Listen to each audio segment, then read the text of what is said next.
சிந்தனைக்கு சொந்தக்காரங்க. பூ போல மனசு, கோபத்தை மறைச்சிட்டு சிரிப்பை மட்டும் காட்டக்கூடியவங்க, எடுத்த காரியத்தை எப்படியாவது முடிச்சிடணும் அப்படிங்கறதுக்காக கஷ்டப்பட்டு போராடக்கூடியவங்க, நல்லது கெட்டதை முழுசா தெரிஞ்சவங்க, புதனை ராசி அதிபதியாக கொண்டவங்க, எல்லா இடங்களையும் நேர்மையும் உண்மையும் மட்டுமே நம்பக்கூடியவங்க. உங்களுக்கு சொந்தமோ பந்தமோ அது தப்புனா அது தப்பு தான், வெட்டு ஒண்ணு துண்டு ரெண்டுன்னு பேசக்கூடியவங்க.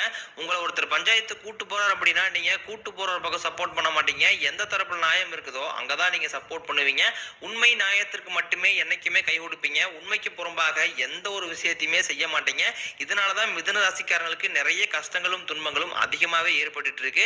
தங்களுடைய கஷ்டத்தையும் கண்ணீரையும் கடுகளவு கூட மத்தவங்களுக்கு தெரியாம பாத்துக்குவாங்க. இதனால பாக்குறவங்க எல்லாருமே மிதுன ராசியா, இவங்களுக்கு என்னப்பா சூப்பரா இருக்கிறாங்க, இவங்களுக்கு என்ன குறைச்சல் அப்படின்னு தான் நினைச்சிட்டு இருக்கிறாங்க. ஆனா சாப்பாட்டு கூட கஷ்டப்படுறது உங்களுக்கு மட்டும்தான் தெரியும். கஷ்ட காலத்துல திரும்பி பார்க்க கூட ஆள் கிடையாது. ஏதோ தட்டு மாதிரி எதிர்த்து நிக்கிறப்போ உங்களை குறை சொல்றதுக்குனே நிறைய பேர் தேடி வருவாங்க. உங்க சொந்தக்காரங்க நண்பர்களுக்கு ஒரு தேவை இருக்குதுன்னா மட்டும்தான் உங்ககிட்ட வருவாங்க. அந்த தேவை முடிஞ்ச உடனே உங்களை தூக்கி போட்டுருவாங்க.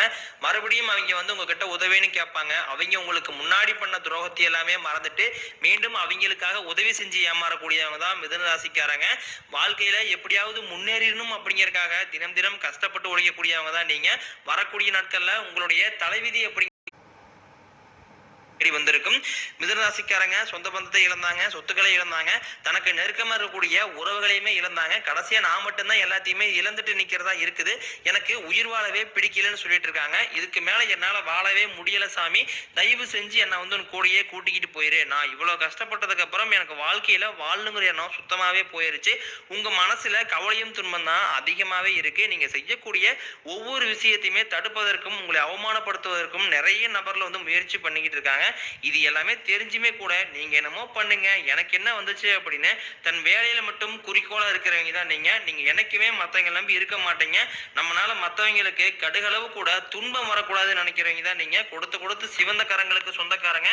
உங்ககிட்ட இருந்தது அப்படின்னா எடுத்து கொடுத்துட்டு போயிட்டே இருப்பீங்க. மற்ற ராசிக்காரங்கள மாதிரி இதை செஞ்சுட்டு சொல்லி காட்டுற பழக்கம் என்னைக்குமே உங்களுக்கு கிடையாது.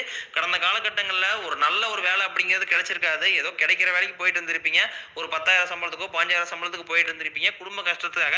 இனி இந்த ஜூன்